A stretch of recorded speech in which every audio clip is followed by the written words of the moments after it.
We're going to talk about the areas inside these polar graphs.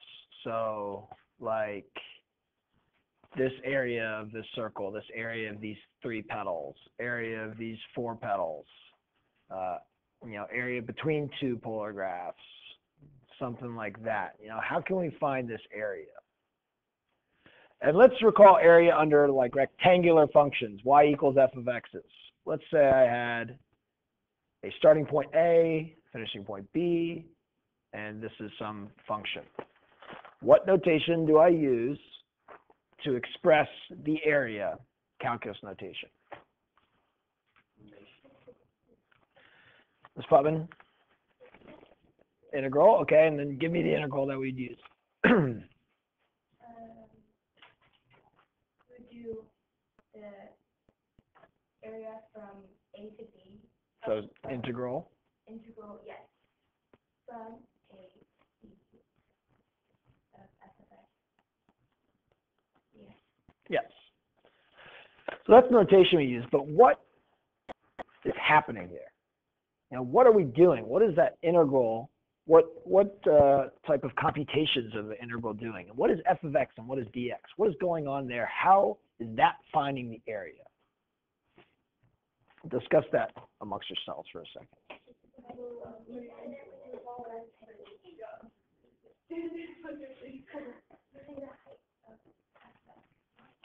All right, Ms. Keithley. So, what is this doing?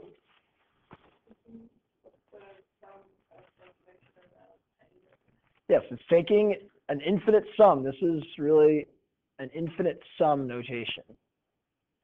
And what this is areas of tiny rectangles. Okay, let's look at an example of a very, very tiny rectangle right here. Okay, we are using a height denoted by the function value, the y value. The height is f of x. The width is the very, very skinny width of the rectangle, which is dx. Height times width. Take an infinite sum of the areas of your skinny rectangles.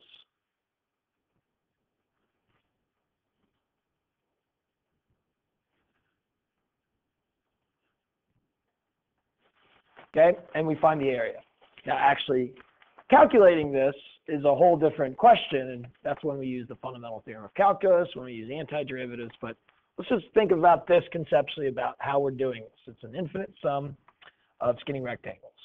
Now, I use an example right here, which is just in the middle of things, but this is really important. It's going from A to B. So what we are actually doing is we're starting here at A with skinny rectangles, and we're moving to the right, and we are accumulating this area from left to right with these up and down skinny rectangles. Right? So really, we have to start somewhere and finish somewhere. It's not just like poof. It's really a down the line process that we are accumulating area. Okay, so we start at A, go to B. All right, well, if I look at polars like this one, this is 8 sine of 3 theta. And I use up and down rectangles. Can we see some issues going on if I would do that? What are some issues, Ms. Floyd?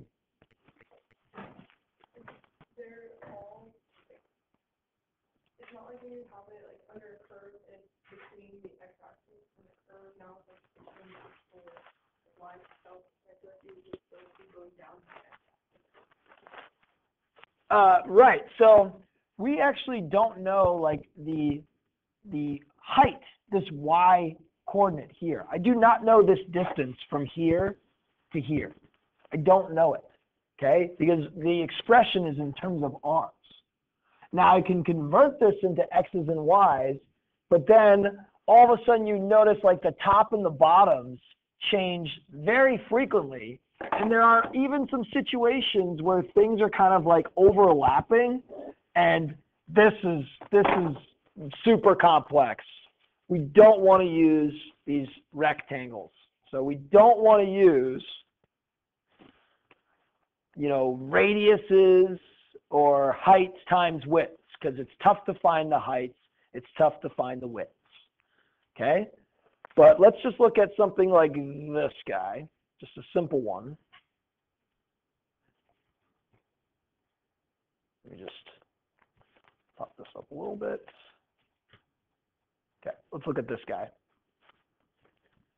So this is a polar curve, okay? And again, I don't want to use these because the height times the width is very tough.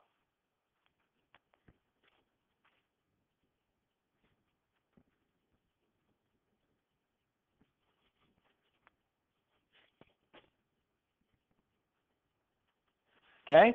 But think about the concept of, starting someplace and going to another place to accumulate area.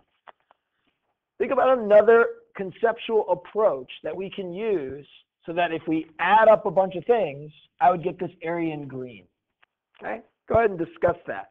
What was another approach of, using kind of these segments, these skinny things, but adding them all up to get the area in green? I'm telling you, don't go this way. This is a bad idea. Is there another way that we can go?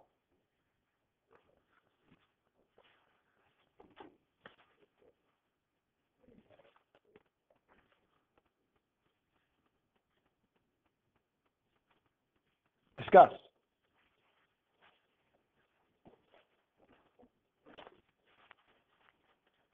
We can't go up and down. Can't go up and down. That's a bad idea using skinny rectangles.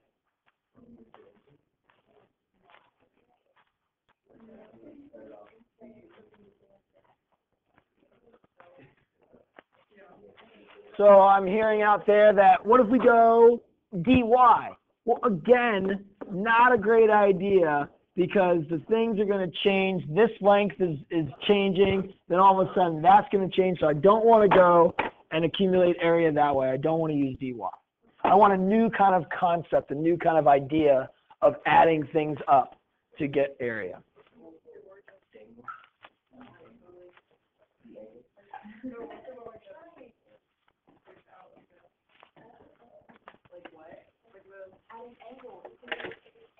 So we are working with angles, Ms. Putman, and Ms. Floyd, you said, what if we go out from the origin? What if we start here and go out?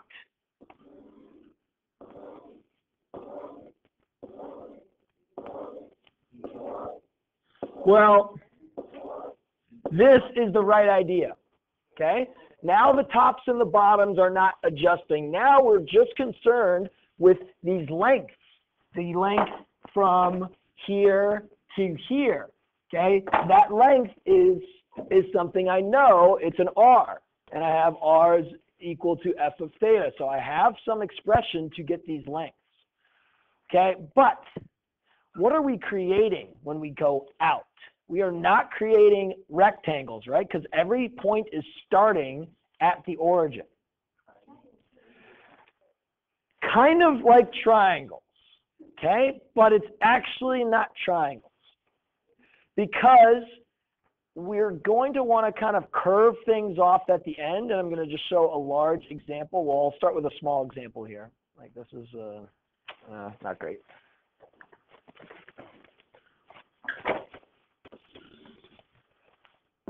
This is a small example. Assume that this is even smaller. What we're going to do is actually curve things at the end, okay? And it is not a triangle, but rather it is a part of a circle or a pizza slice. Okay? We're going to use tiny pizza slices of circles. Okay? And now it's going to be defined by the angle, and it's going to be defined by the radius. Okay? I don't want to use triangles. Why? Because again, it's base times height, and these base lengths and these height lengths are difficult to calculate. But what do I have? I have angle measurements and I have radiuses. Okay? Okay. So it'll be for all polar areas. But now we need an expression for the area of a pizza slice. Because we know that, you know, this area is not, you know, r times theta, right? Which is what you would think if it was like a rectangle, you know, base times height. The area of this pizza slice is not r times theta, okay? But let's discover, or let's remember from geometry, the area of a pizza slice. So here's a circle. The area of the circle is pi r squared, right? Well, I just want a section of the circle. Yep, I need a sector of a circle. The sector of the circle is defined by its angle measurement that creates the sector. Okay, here is my, you know, example pizza slice. Discuss with your neighbors how you could find the area of that pizza slice. You need to be quiet, Mr. Waldschmidt, and let everybody else figure it out.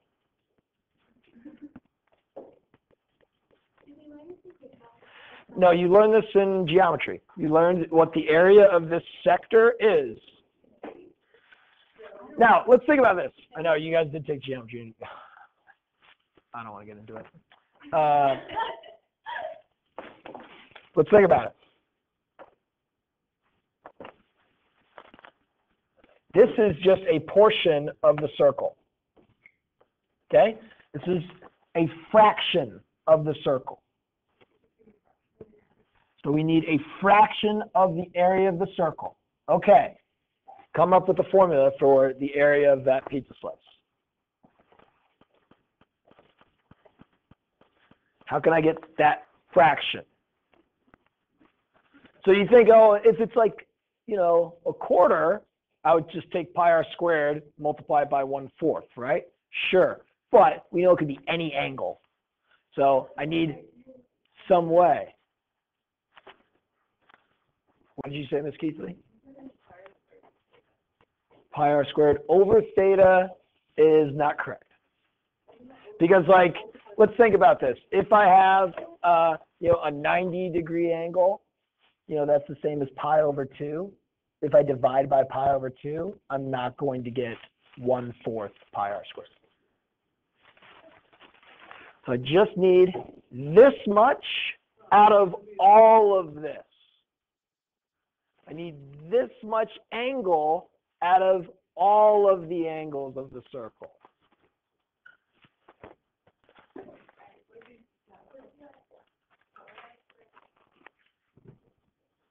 Nope.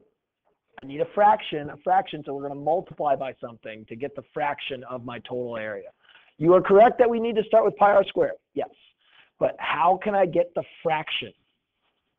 What do I multiply that by? Nope, I need a fraction, not the remainder. If I subtract, I get what's left. Okay? I need a fraction. I need a part divided by my whole. Perfect. Excellent, Ms. Putman. We need theta over 2 pi to get, and this is, you know, what you learned in 8th grade in geometry since you guys are juniors. Okay? Now, can this formula be simplified? Mr. Waldschmidt. What can I do to simplify this? Right, the pi's will go away. And I have r squared times theta over 2. And we're going to start like that. But you know what? Why don't we just leave theta by itself and write it as 1/2 r squared theta. Okay? So this is my area of a pizza slice of a circle. It simplifies to just be 1/2 r squared times the angle measurement.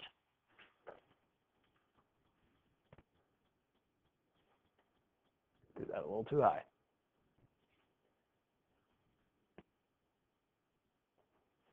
Okay. So the area of this is 1/2 r squared. That's good. Definitely not length times height. It is instead this formula. But again, to get a very accurate answer for this area, we're going to want to take very, very skinny pizza slices. so skinny you can barely fold them in half to eat them. You guys aren't from the Northeast. So I need these to be super duper skinny. Now, if these are super duper skinny, what in this formula changes?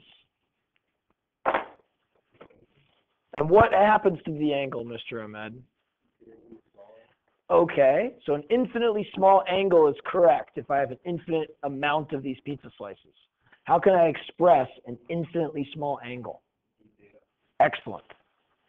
So, this is the area of a pizza slice. This is the area of an infinitely small pizza slice.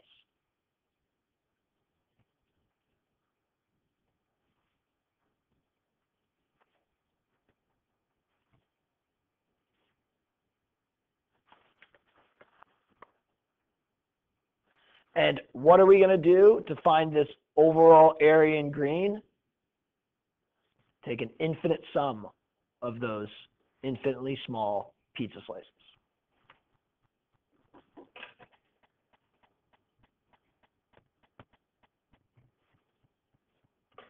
And it's not under polar curves, it's the area like inside a polar curve.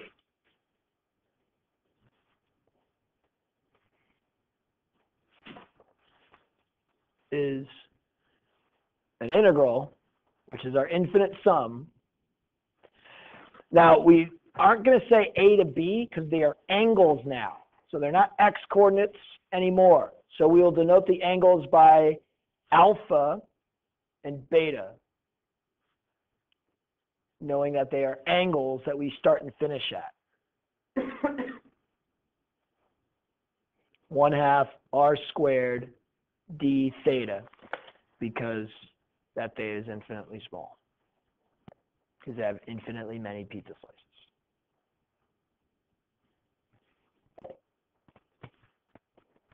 And this is the big idea of today.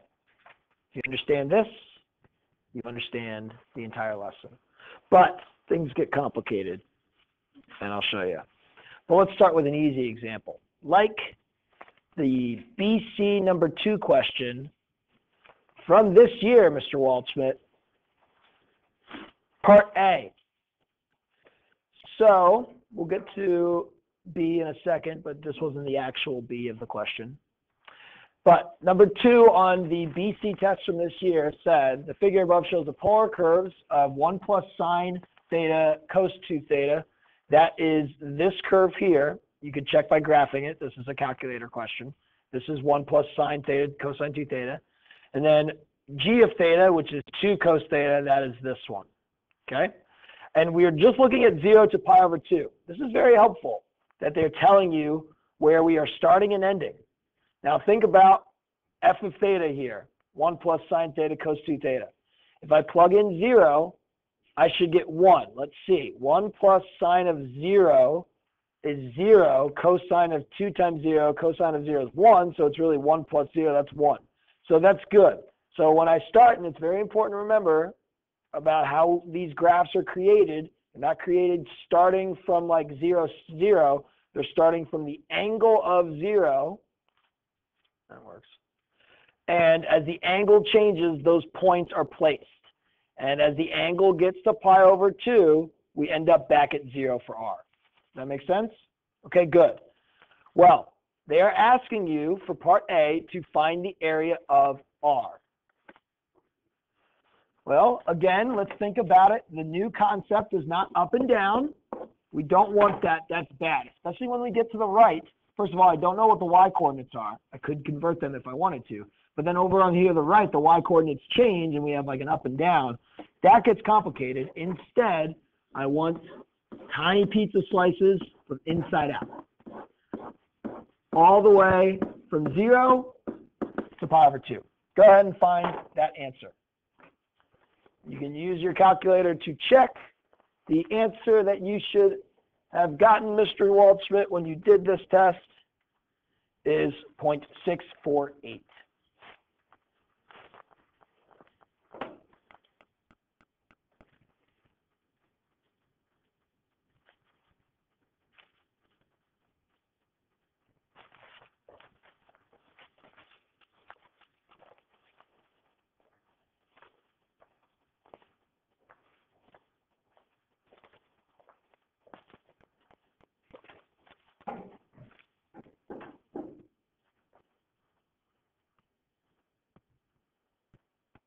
confirm with your calculator and with your neighbors.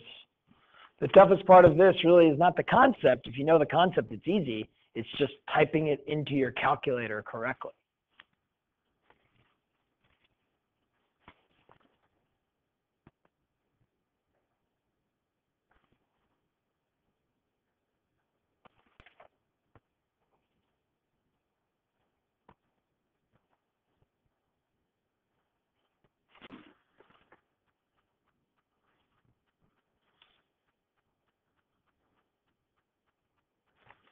Anybody having any difficulty, or are we good?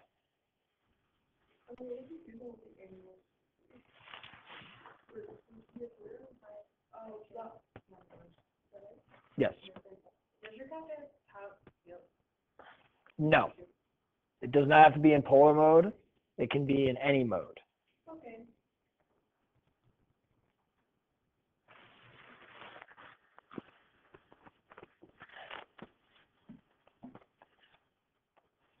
So, Ms. Floyd, the angles really are the toughest part of these problems. The reason why this is easy because they gave you kind of the boundaries. They told you where it started and where it ended. So this is from 0 to pi over 2 of 1/2 r, which is 1 plus sine theta cos 2 theta squared d theta. Your calculator treats this the same way as it would if it was 0 to pi over 2 of 1/2 1 plus sine x cos 2x squared dx. Okay, so either way. Key is parentheses and squaring. Some people forget to square.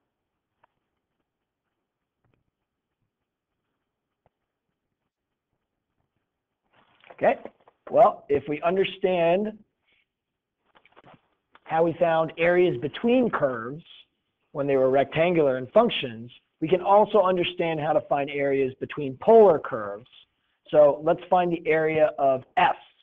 Now, S is not the area from the middle all the way out to here. The area of S is just the area enclosed, outside the first curve, f of theta, and inside g of theta. How can I find just that area in green? They're both using the same value, 0 to They're both using the same boundary, 0 to pi over 2. Okay? So, Mr. Ahmed, what do you think we should do? find the area of that, and then subtract all of them. Right, and you're not saying find the area of S, you're saying find the area all the way out to g. This is the function g of theta. We're finding the area all the way out to g, and then we're subtracting the area all the way out to f, and then we'll have the area left over in green.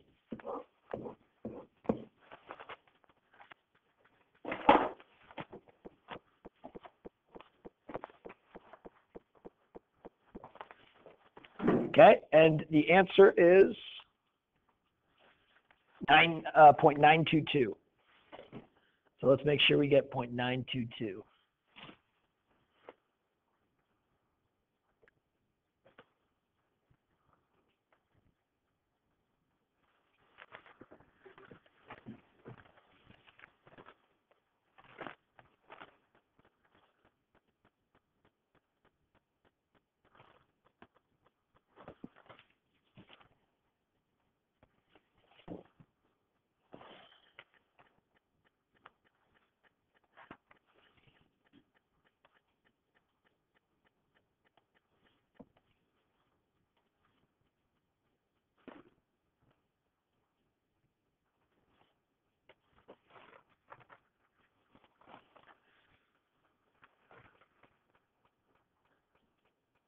Ms. Keithley, what were the integrals that you used?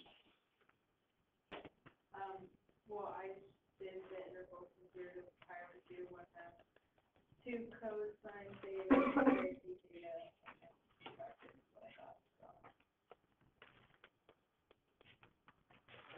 Exactly. Okay. But what's good to know, and it's sometimes helpful, though not always super helpful, is how we can have simplified this. So we just have this again, sorry, sine, let me just pull this down actually. So maybe if I just ask you for the area of S, like this is kind of hefty to type in, but understand that just like how we ended up with an integral of the top function minus the integral of the bottom function when we found areas between curves, we changed that into top minus bottom to represent just the radius or just the height of my rectangle. I could factor out the 1/2 and factor out the d theta and express this using one integral.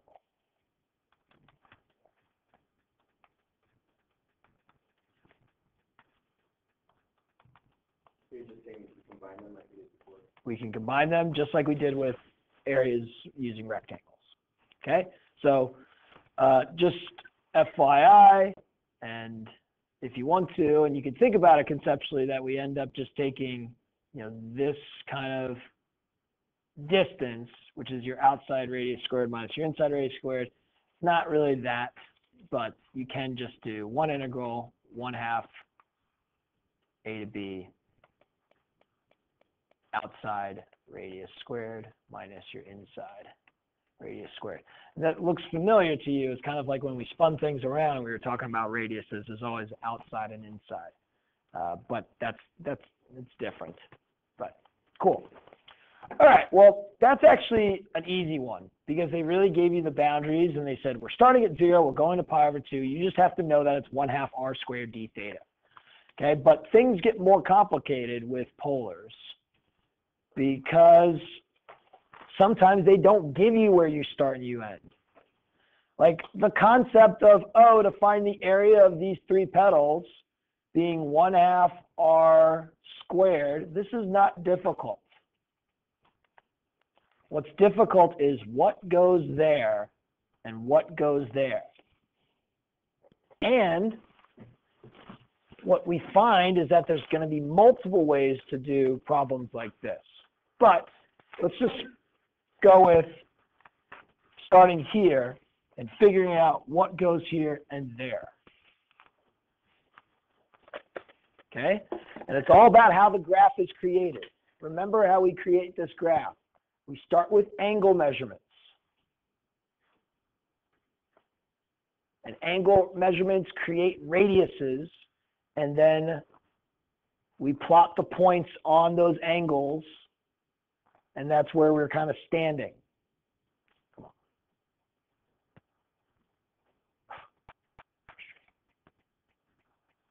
There we go. Okay.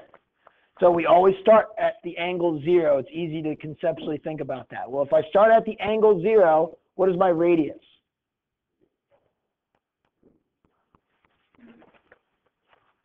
If my angle starts at 0, remember we don't start at the origin. We start at the angle of 0, and then I get a radius. If I plug in 0, what do I get? 0. We start at the origin with the angle of 0. Now, which petal is being created when I'm looking at angles here? This one right here, we can see that we're plotting these radiuses of this one first, okay? Now, when I get here, I've stopped creating the first petal. I leave it. And what petal do I start creating with these angles? The bottom one, because what's going on with my radius in this situation? They're negative, exactly. So I'm creating the bottom petal right here. And then I leave the bottom petal and I go back and I pick the top left petal up with these angles. And then all of a sudden, my graph is complete. From what to what created all 3 petals of this graph? 0 to pi.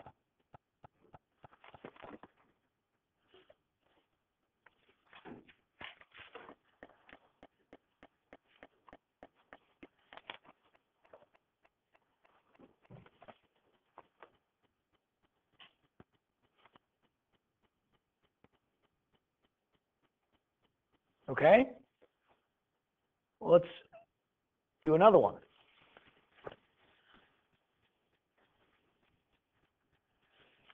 Now I'll show you a trick.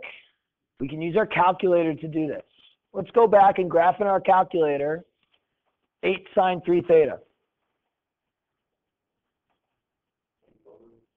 Yep, in polar, so that we can kind of see what is shown.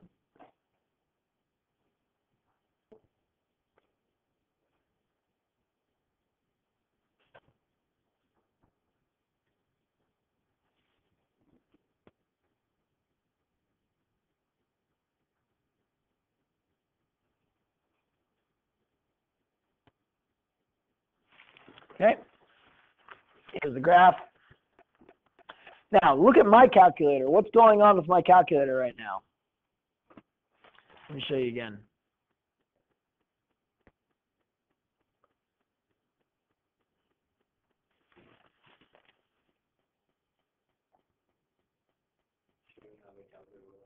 Yes. It shows that I overlap it and I kind of trace over it the second time. And again, we talked about last class, our window tells us we are starting with thetas at 0 and going to 2 pi. Since I overlapped it, boom, I know that the entire graph was created from 0 to pi. So that's one way.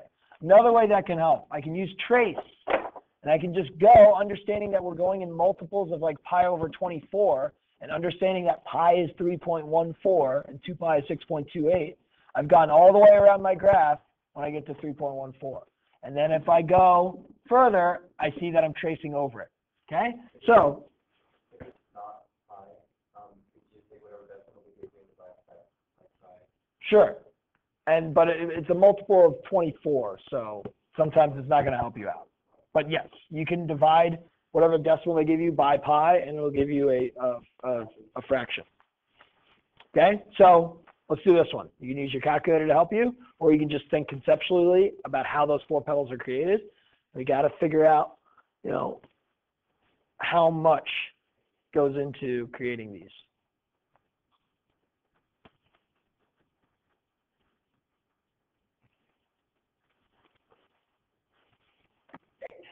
Bless you.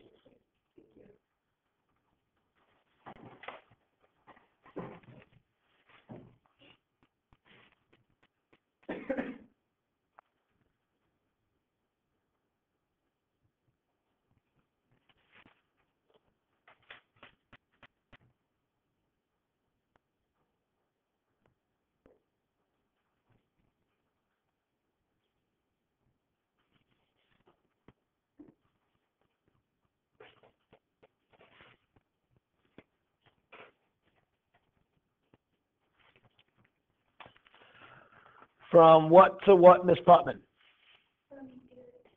Exactly. Okay. Well, good. What is another way I can find the area of these 4 petals? Go ahead and talk amongst your neighbors. Come up with another idea of getting this same answer a different way. Go.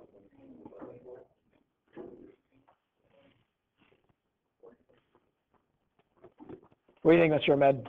Find 1 petal and 1 5/4. Okay, well, give me the area of 1 petal. From what to what? 0 to pi over 2 would give me this,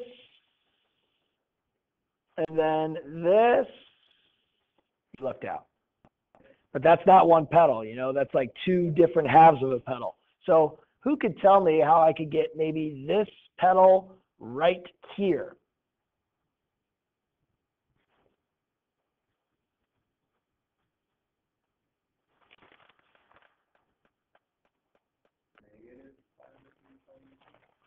Pi over 2 is all the way down here, and that would give me this point here. I just want this angle to that angle. Now, what helps is I need to start at a 0 and end at a 0.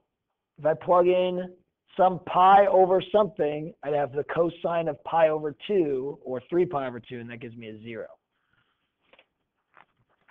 Anybody else?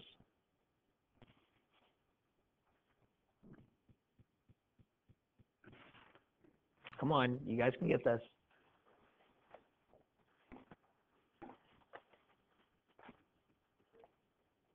Cosine of 2 pi equals 0.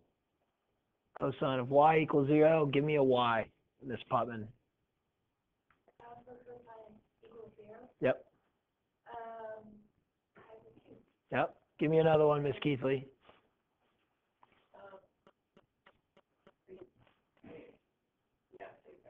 Okay. Well, that means theta is pi over 4. This is pi over 4. What would this be?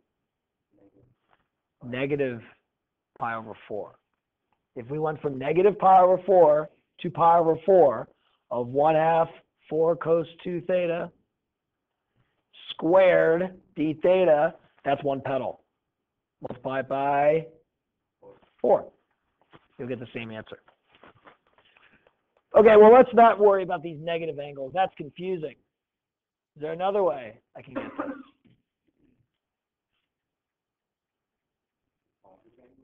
Okay, so give me the smallest thing that I can take a multiple of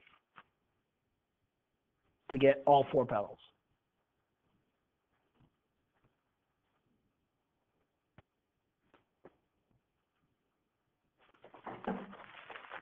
So I'm starting with 0. So when I start with 0, I'm out here, and then can find the area here. Can I use this to find all 4 petals? What would I do to that, Ms. Putman? Yes, I can do 8. Now, what is the angle from what to create that half petal? 0 to pi over 4, exactly. Good.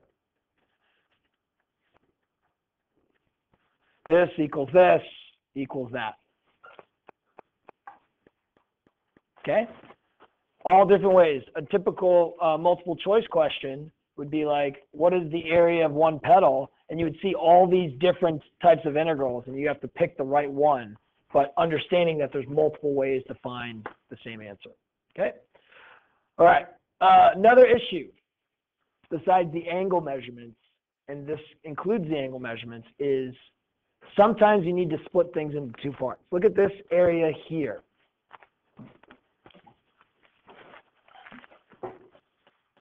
Okay, we got 4 cosine theta and we got secant of theta. Now, we start at 0, right? Well, if I start at 0, where am I? I'm all the way over here. So I'm actually starting out in the middle of the area. So essentially, what might be best is to find the area of the top half in blue and then multiply it by 2, right? So let's just work on the top half. Now, discuss with your neighbor. How can I find this area in blue if I'm looking at polar graphs and I'm accumulating the area from there all the way to there? Go. What do we think?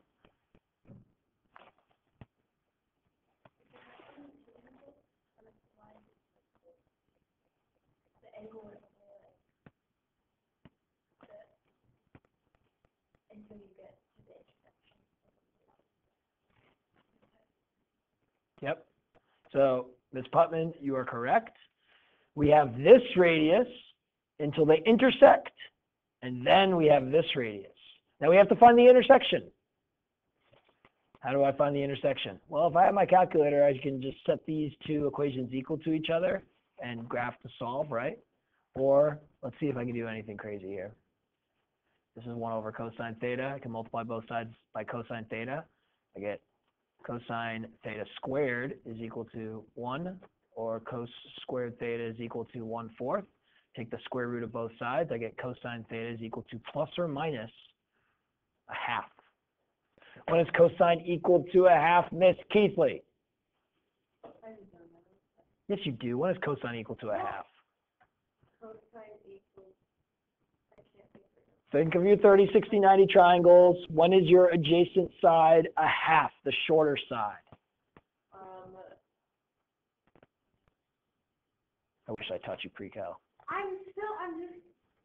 My brain. It's okay. Hold on. Think about your taller, skinnier triangle where the adjacent side is 1/2. Which? Pi over 3. Okay, great. Pi over 3. So pi over 3 is this angle. So Ms. Putman is correct. I am going to go from 0 to pi over 3 of 1/2. What is the straight line? It's a secant theta squared, d theta. And then I need to add the remainder. Now, it's really tough to kind of figure this out, but if you use your angles, use your pencil, you realize that the angle goes to pi over 2. So I'm going to go from pi over 3 to pi over 2. We'll just look. Look at cosine. When does cosine get to 0? When theta is pi over 2. You can see how cosine's created for cosine theta. 0, pi over 4, pi over 3, pi over 2. We're at 0. So I'm adding up this. I'm adding up from here to here. That's my first integral. My second integral is just this much. From there to there, 1/2 4 cosine theta squared d theta. Well, because that's the intersection down here, and that's okay. If we wanted to do the whole thing, that's good. Now, what's one thing I forgot? Multiply this by 2, okay? All right. Thank you, guys. You're very attentive, focused. I appreciate it. I like small classes.